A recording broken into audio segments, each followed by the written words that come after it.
तो न्यूमेरिकल्स किसके ऊपर बेस्ड हैं? इलेक्ट्रिक फील्ड का फॉर्मूला वैसे तो E is equal to q by 4πε0r² है, लेकिन उससे पहले हम कुछ और न्यूमेरिकल्स कर रहे हैं, और वो किस बेस के ऊपर है कि जब भी किसी चार्ज को इलेक्ट्रिक फील्ड में रखा जाता है तो उसके ऊपर क्या लगता है? फोर्स। ये बात मैं बता चुका हूँ कि अगर मैं इस तरफ इलेक्ट्रिक फील्ड रीजन रखूँ, अगर इलेक्ट्रिक फील्ड रीजन इस डायरेक्शन में है और अगर बीच में मैं एक इलेक्ट्रॉन छोड़ दूँ तो वो किस तरह भागेगा? Against electric field. कितने फोर्स के साथ? F is equal to -E into. Electric field के ऊपर न्यूमेरिकल्स हैं।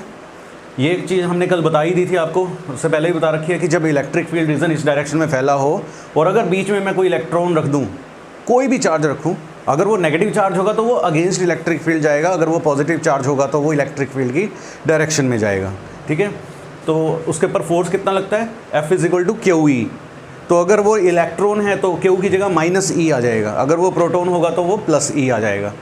तो इसी के ऊपर बेस हमारे पास कुछ न्यूमेरिकल्स हैं और ये बैलेंस वाले न्यूमेरिकल्स होंगे।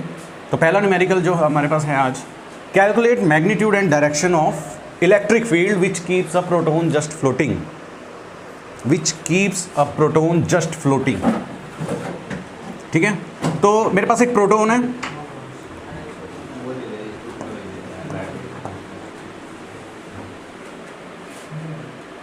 ओके ये प्रोटॉन है।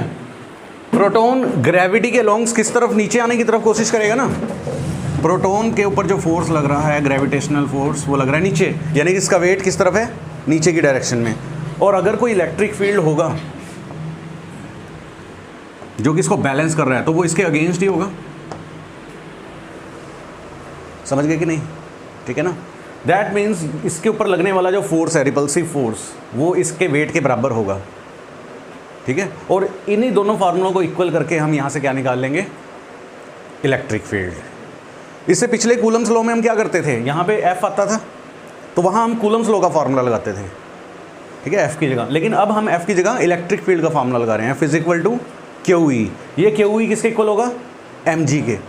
जब भी कोई चीज़ बैलेंस हो रखी होगी ना हवा में, जैसे यहाँ क्वेश्चन क्या है, calculate magnitude and direction of electric field which keeps a proton just floating, जो कि एक प्रोटोन को क्या कर रहा है? फ्लोट करवा रहा है हवा में। ठीक है, तो उसका आपको उसकी डायरेक्शन बतानी है। So let's start.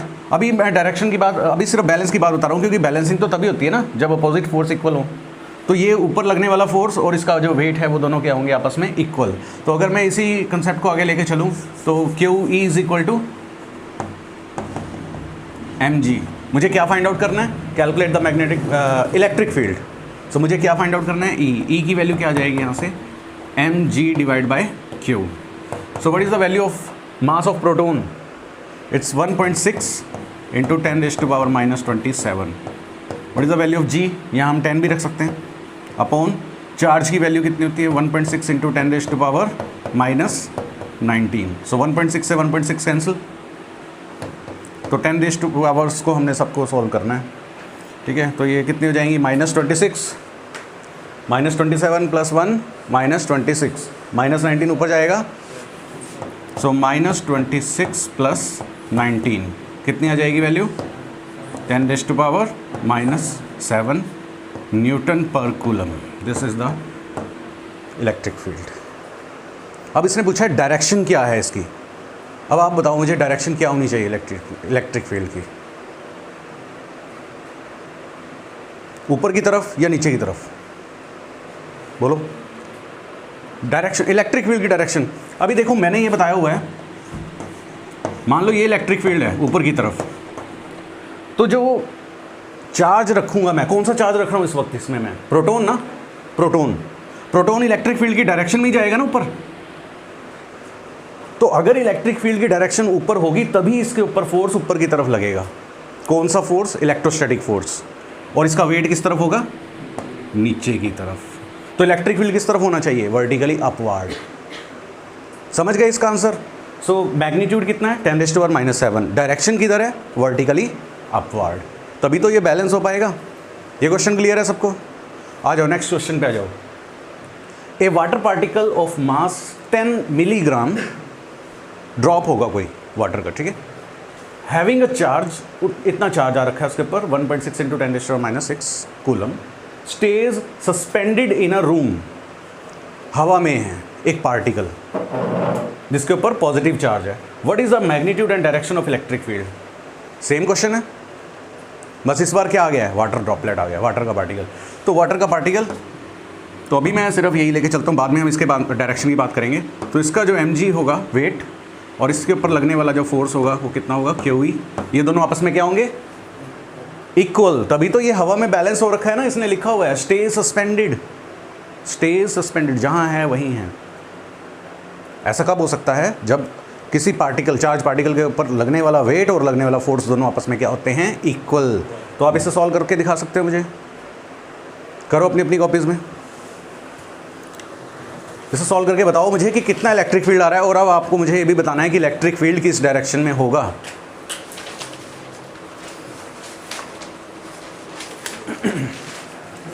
क्योंकि पॉजिटिव चार्ज है और इसे बैलेंस करना है, तो एक आंसर तो पहले तय है हमारे पास, इलेक्ट्रिक फील्ड किस डायरेक्शन में होगा,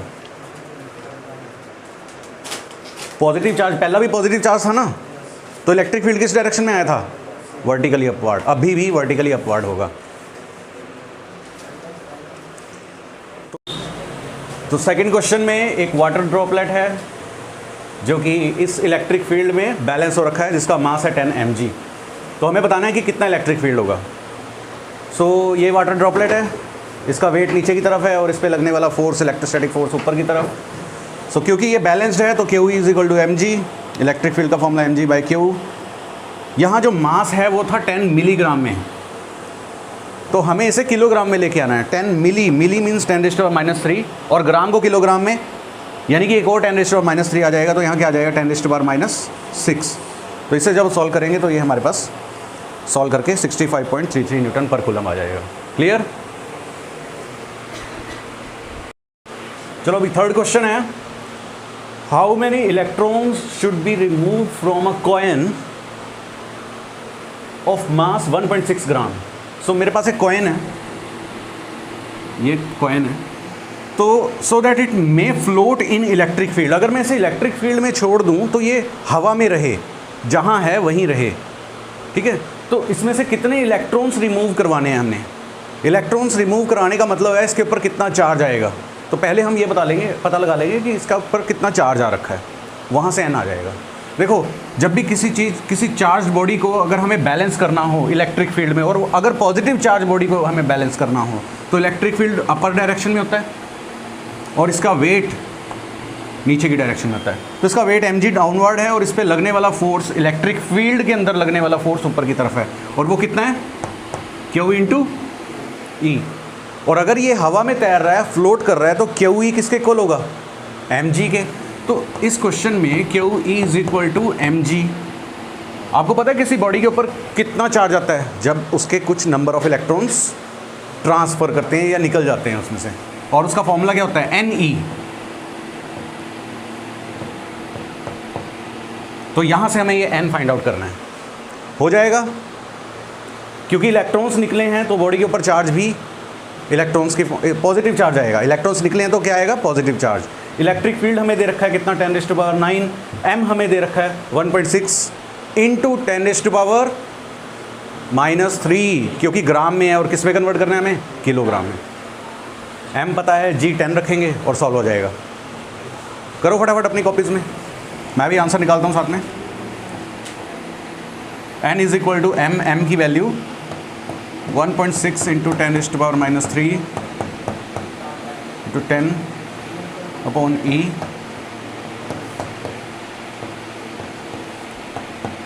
कैपिटल E की वैल्यू 10⁻⁹। सो बड़ा इजी है, 1.6 से 1.6 कैंसिल हो जाएगा।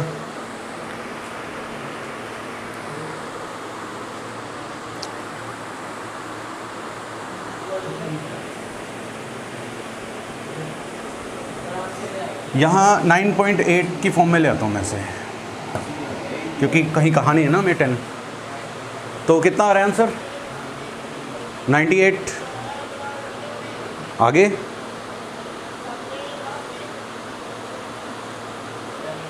98 इंटू 10⁻⁶ आ रहा है।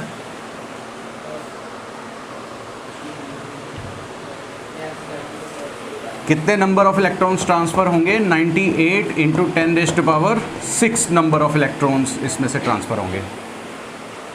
विजिबल है ये? इसमें विजिबल है? कैमरे में विजिबल है? दिख रहा है ये? ठीक है, ये क्वेश्चन क्लियर? किसी को कोई डाउट? अरे यही इसी के कंसेप्ट के ऊपर तो चल रहे हैं हम कब से, जब भी कोई चीज़ फ्लोट करती है। लेकिन अब एक नया कंसेप्ट आ जाएगा इसके बाद।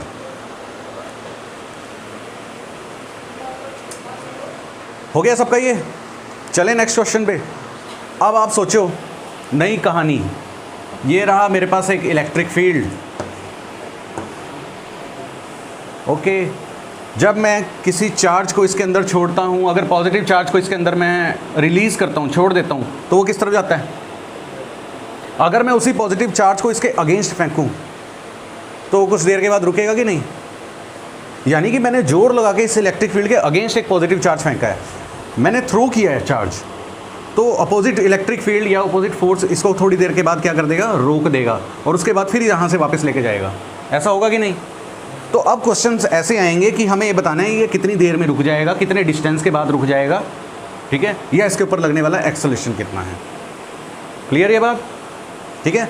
अभी तक जब हम किसी चीज़ को नीचे की तरफ जा रहे थे तो हमारे पास एक्सेलरेशन क्या आ रहा था? Acceleration due to gravity. लेकिन अब अगर हम किसी चीज़ को इस तरह से फेंक रहे हैं तो हमारे पास ग्रेविटी की जगह क्या आएगा? एक्सेलरेशन। जस्ट यहाँ mg की जगह ma आ जाएगा, बाकी सारा कंसेप्ट सेम है।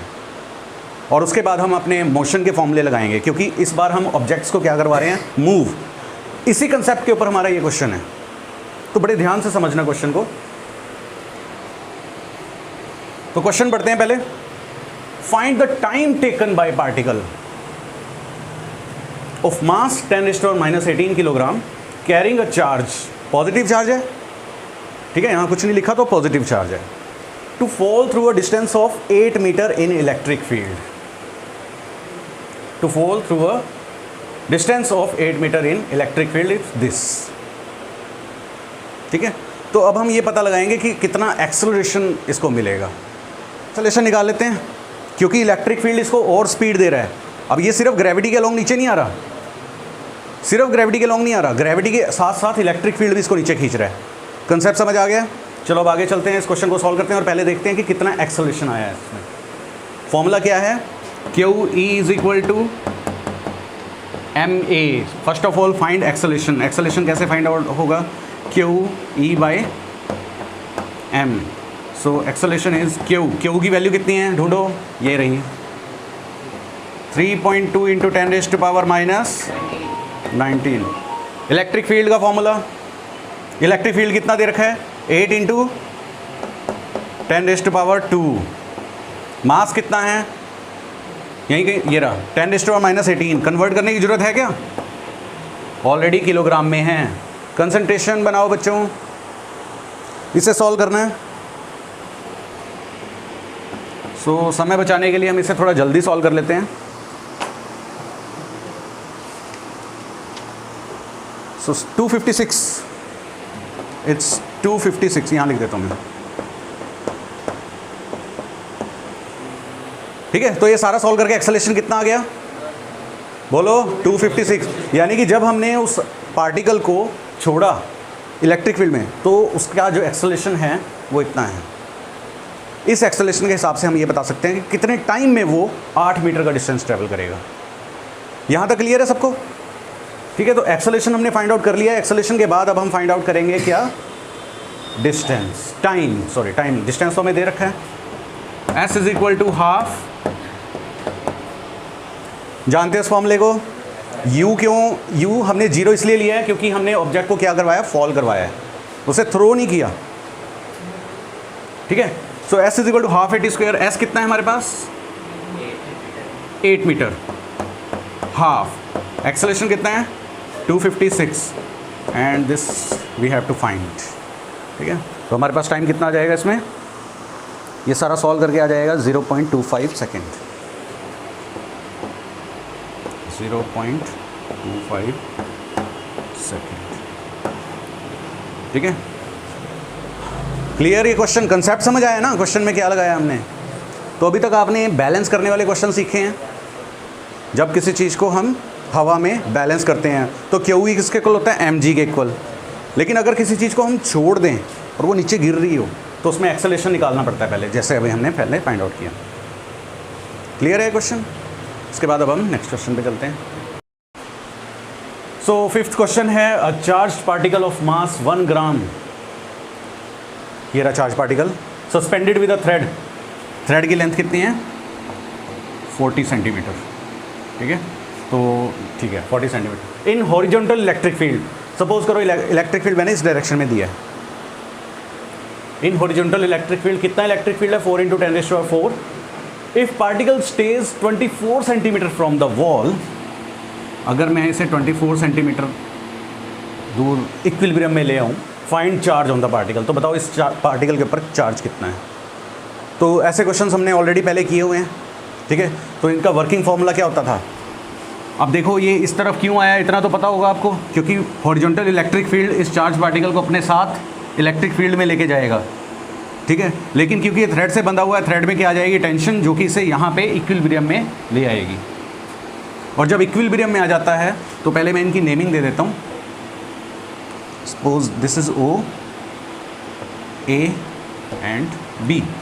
तो अब बताइए, अब वर्किंग फॉर्मूला क्या है इसका, QE डिवाइड में, बोलो, QE डिवाइड में AB, mg डिवाइड में OB या BO, ठीक है, क्लियर। तो हमें यहाँ से क्या फाइंड आउट करना है, Q फाइंड आउट करना है। Q is equal to M कितना है इसमें, 1 gram. 1 gram means 10⁻³ kilogram. G की वैल्यू हम रख लेते हैं 10। AB यहाँ मल्टीप्लाई होगा। What is the value of AB, 24 centimetre, divide में BO की वैल्यू हमें फाइंड आउट करनी पड़ेगी। This is 24 and this is 40, तो ये हमें फाइंड आउट करना पड़ेगा पाइथागोरस थ्योरम से। क्लियर।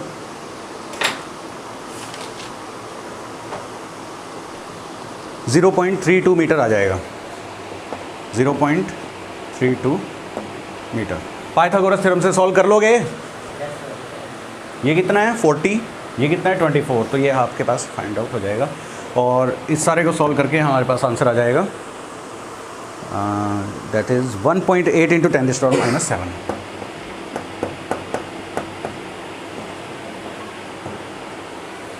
कंसेप्ट समझ आया आपको, क्लियर है सबको?